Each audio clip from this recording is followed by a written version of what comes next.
أحمد يا حبيبي يا حبيبي سلام عليك سلام عليك.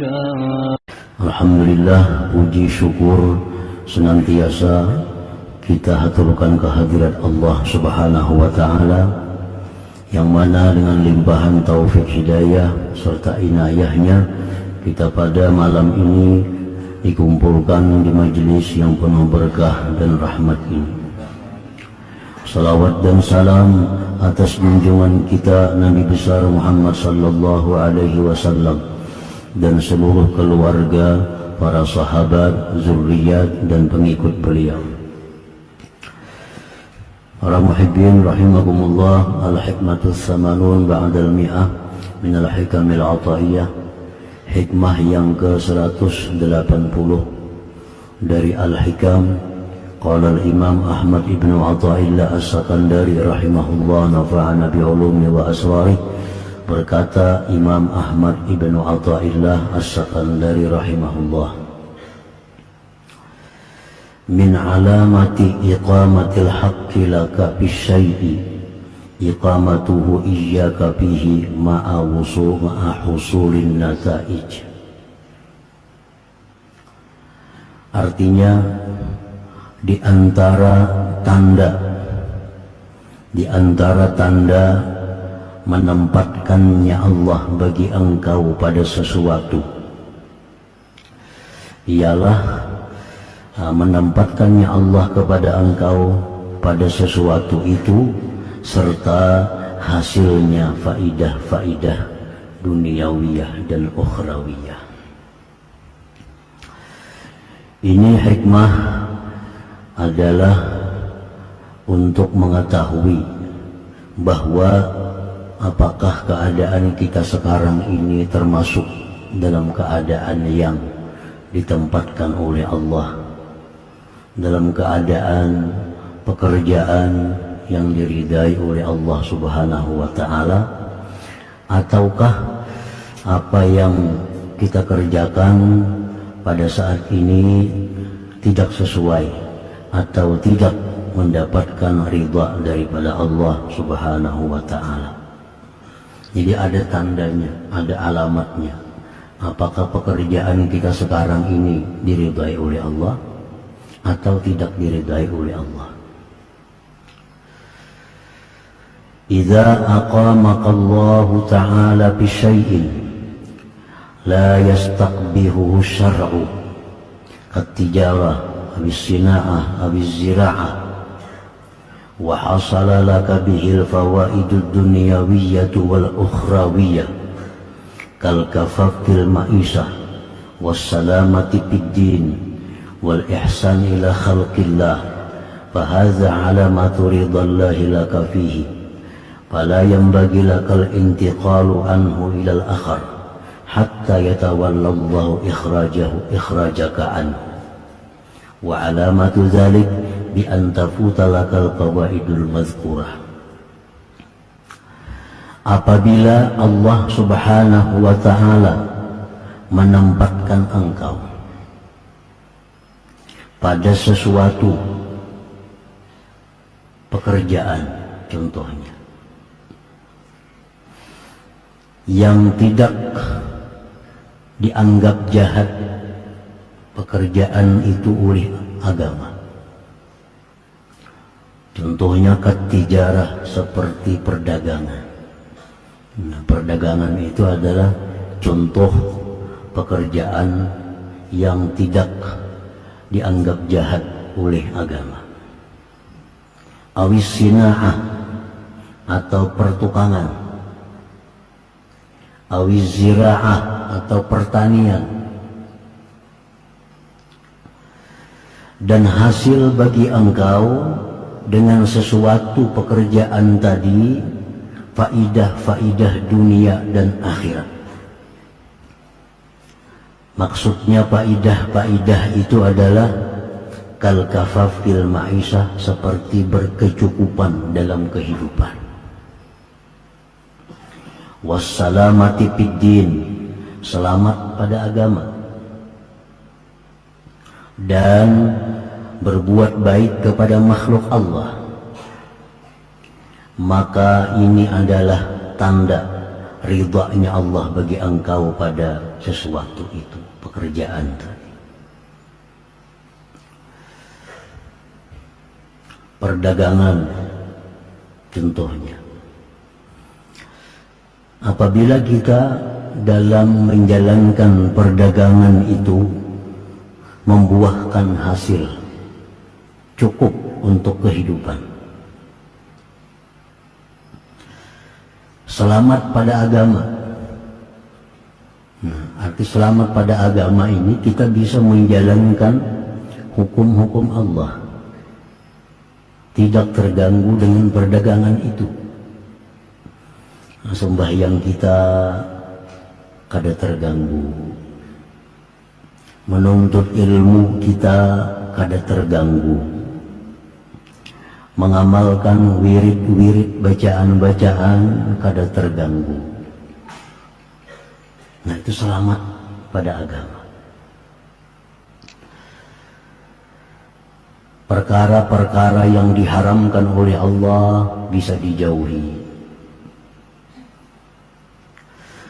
Dan lagi bisa berbuat baik kepada orang, bisa membantu kepada orang lain, bisa menolong baik dengan tenaga atau pikiran atau keuangan kepada orang lain. Nah, maka ini semua adalah tanda bahwa kita berdagang itu diridhai oleh Allah Subhanahu wa Ta'ala. Diridhai oleh Allah. Hasil cukup, agama kita selamat. Nah, agama selamat, berbuat baik ke orang lain bisa. Ini tanda bahwa kita berdagang itu direstui oleh Allah. Direstui Allah. Nah, demikian pula orang bertani, orang menjadi tukang. Dengan itu dia cukup kehidupannya, agamanya selamat. Arti agama selamat itu bisa menjalankan perintah-perintah Allah, bisa menjauhi yang dilarang oleh Allah, bisa berbuat baik kepada orang lain. Nah, maka pertukangan atau pertanian yang kita kerjakan itu artinya disetujui, diridhai oleh Allah Subhanahu wa Ta'ala.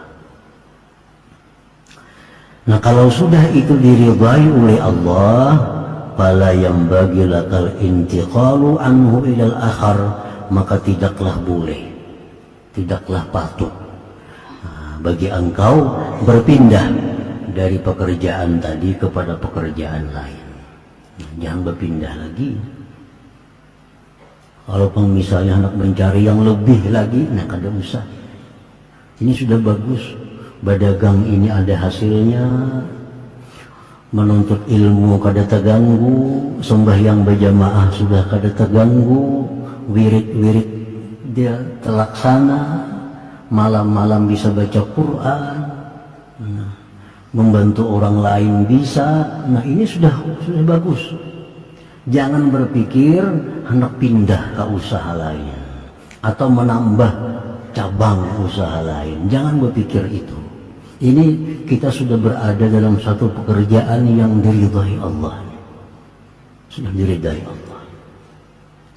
Orang jadi petani, selama dia menjadi petani cukup membiayai kehidupan rumah tangganya, agamanya selamat, berbuat baik ke orang lain bisa, itu sudah usaha tani ini diridhai oleh Allah.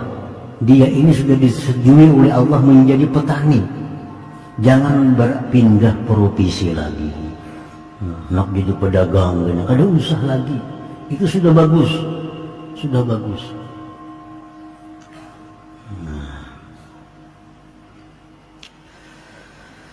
Fala yanbaghi lakal intiqalu anhu, tidaklah patut bagi engkau pindah dari yang demikian tadi kepada yang lain, hatta yatawallallah ikhrajaka anhu, sehingga Allah yang mengurusi akan mengeluarkan engkau daripada pekerjaan itu.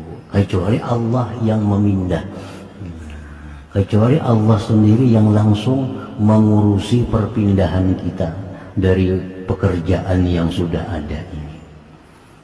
Ayo dia pindah profesi, nang jadi petani pindah ke pedagang, nang orang pedagang pindah ke petani. Ayo, tapi Allah yang memindahnya. Jangan baka hendak seorang memindah kalau usaha tadi sudah sedemikian rupa tadi. Wa alamatu zalik, apa tandanya Allah memindah kita? Nah, apa tandanya bahwa ini petunjuk dari Allah agar kita pindah dari yang ada? Bi antafuta lakal fawaid al-mazkurah, dengan bahwa keluputan bagi engkau faidah-faidah yang disebutkan tadi. Nah, dulunya berdagang ini bagus, cukup untuk membiayai kehidupan rumah tangganya. Dengan berdagang ini dulu bisa melaksanakan apa yang diperintah Allah, bisa melaksanakan yang dihimbau, dianjurkan oleh Allah, bisa menjauhi yang dilarang Allah, bisa berbuat baik kepada orang lain. Tapi sekarang berubah, situasi ini berubah, baik dunianya atau akhiratnya. Dulu dengan berdagang ini cukup kehidupan rumah tangga, sekarang sudah kali cukup lagi.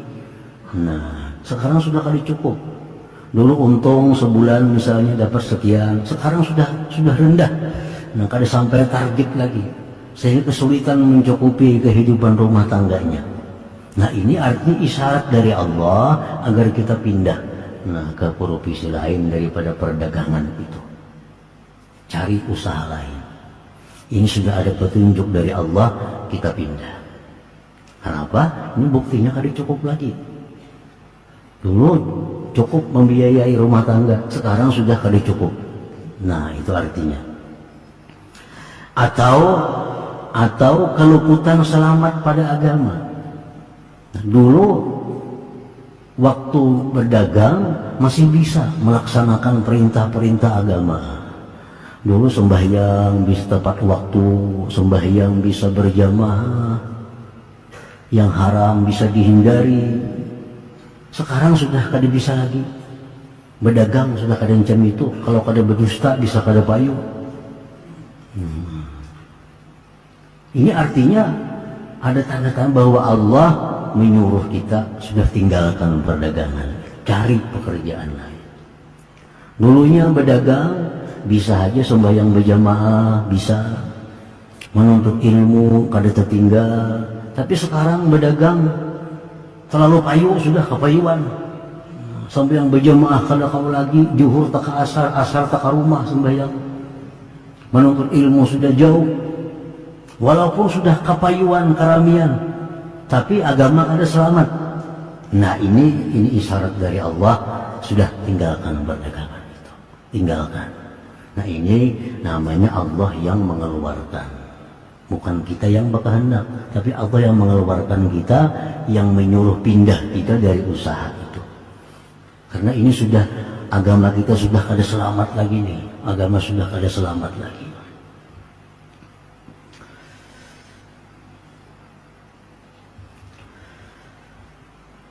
Nah, para muhibbin rahimakumullah. Jadi kita ukur, kita nilai, kita renungi usaha kita ini apakah demikian halnya. Itu artinya, apakah dengan usaha ini selama ini kita cukup kehidupan rumah tangga? Cukup. Agama selamatkah? Sembahyang kayak apa? Nuntut ilmu kayak apa? Menjauhi yang haram-haramnya kawa? Berarti bagus. Bersedekah bisa ada lebihannya. Nah, ini berarti sudah dagang kita ini dagang yang diridai oleh Allah. Dagang yang diridai oleh Allah. Karena dagang yang diridai Allah itu artinya adalah ibadah. Ibadah. turun ke pasar, turun beribadah, kada turun mencari duit lagi, karena dagangnya dagang yang diridai oleh Allah.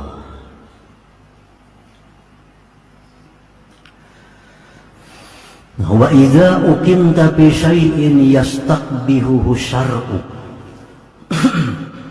Dan apabila engkau ditempatkan pada sesuatu, baik itu pekerjaan atau lainnya, yang dianggap jahat oleh syara.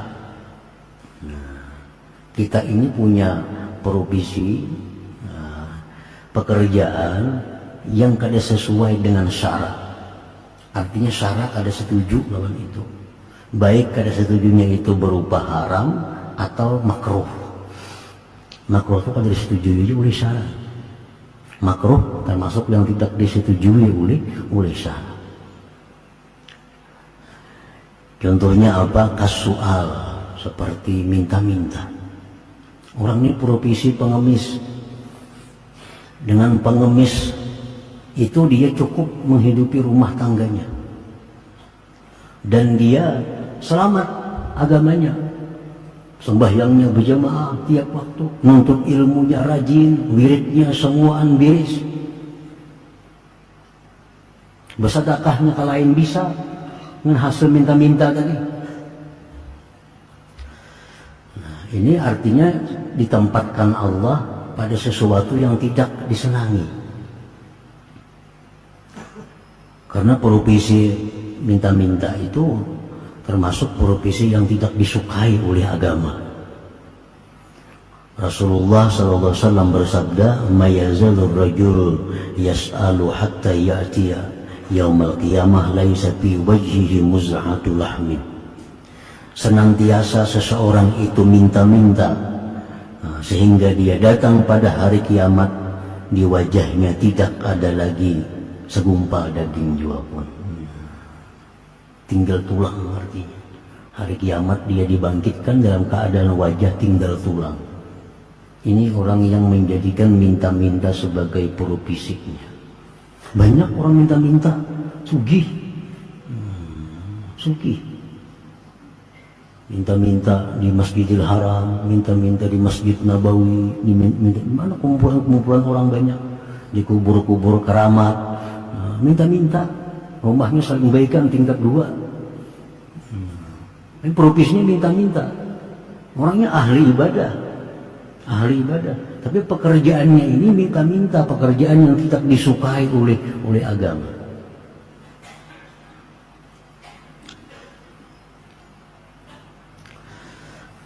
Wal amali lil umara'il zalamah.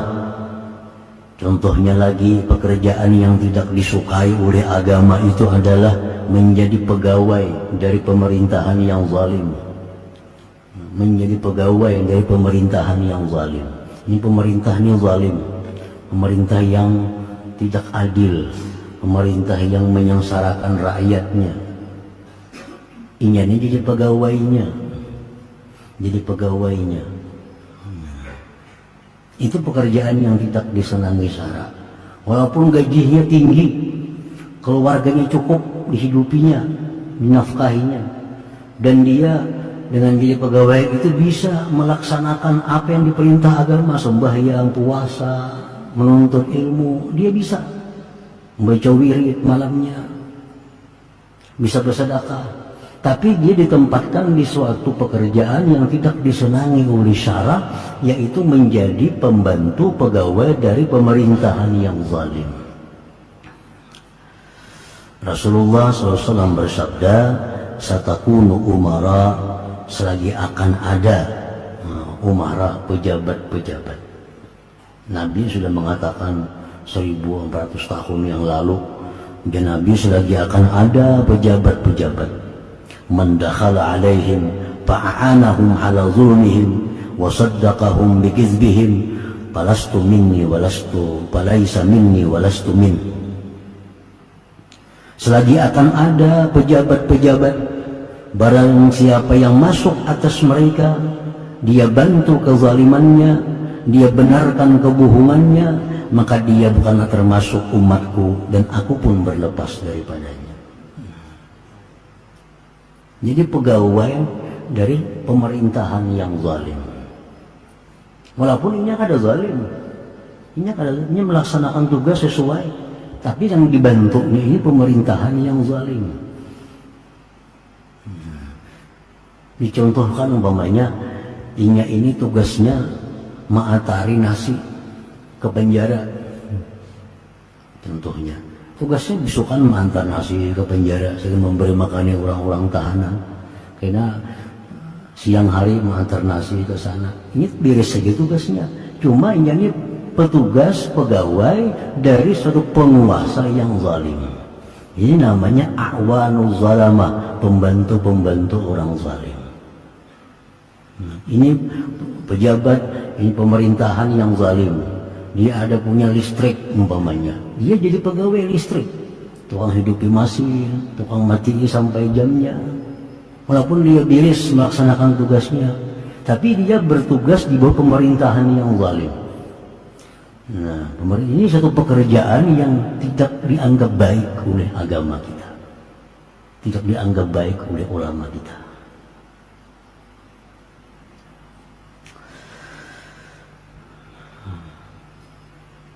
Wal hirafid dani'ah, dan contohnya lagi pekerjaan-pekerjaan yang hina.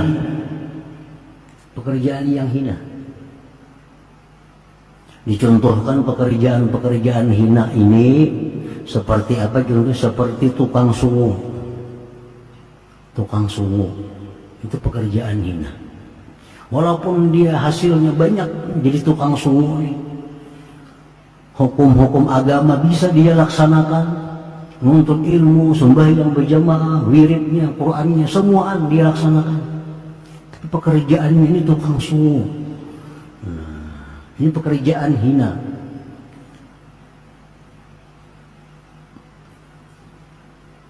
Bisa menyungu itu bagus.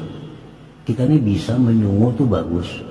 Tapi kalau jadi tukang sungu, nah ini yang jadi masalah. Jadi profesi. Lain orang bisa menyungu, orang tukang sungu lain. Lain. Apalagi pekerjaan yang hina dalam agama, tukang sembelih, penyembelihan. Bisa menyembelih itu bagus, tapi kalau dijadikan profesi penyembelihan, nah ini yang dianggap jahat oleh agama. Tukang sungu, tukang sembelih, kenapa ini dianggap pada bagus? Satu, dia selalu bergelimang dengan najis, tuh kan? Najis lebihannya itu, darah menjabainya. Tukang sembelih itu, penyembelihan ini kini satu saat dia akan diangkat dalam hatinya sifat kasih sayang. Timbul dia orang pemurunan kini jadinya. Mahir menyembelih. Sapi, kambing sembelihnya, itu tukang sembelih. Nah, kalau orang demikian pekerjaannya setiap harinya, ini orang ini akan dihilangkan sifat kasih sayang dalam hatinya. Nah, bukan melarang menyembelih, kada bagus. Menyembelih ayam bagus, bisa menyembelih sapi itu bagus, tapi yang dicela agama itu jadi tukang sembelih. Nah, walaupun ini membuat kaya, walaupun ini rajin beribadah, agamanya selamat, wirid-wiridnya jalan, tapi pekerjaan itu. Sayyidina Ali berpesan kepada putra beliau Al-Imamul Hasan, akrim nafsaka an kulli dani'ah wa insaqatka ilar ragaib. Muliakan diri engkau dari tiap-tiap pekerjaan yang hina, sekalipun itu bisa mengantarkan engkau kepada kebaikan-kebaikan.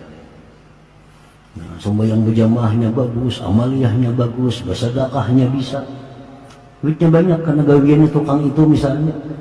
Nah, Sayyidina Ali, akrim nafsaka, muliakan diri engkau daripada yang demikian.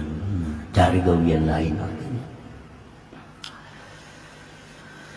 Nah, kalau demikian halnya, kita ditempatkan pada sesuatu pekerjaan yang dijahatkan oleh agama, seperti minta-minta contohnya, seperti bekerja pegawai dari pemerintahan yang zalim, atau kita pekerjaan-pekerjaan yang hina, atau yang seumpamanya itu, fa'alaika bil khuruj minhu wal intiqal ilal akhar alladhi yastahsinuhu syar'u wa yahsulu laka bihil fawaid. Nah, maka atas engkau keluar dari pekerjaan itu, keluar, pindah kepada pekerjaan lain yang dianggap bagus oleh agama dan menghasilkan keuntungan-keuntungan tersebut.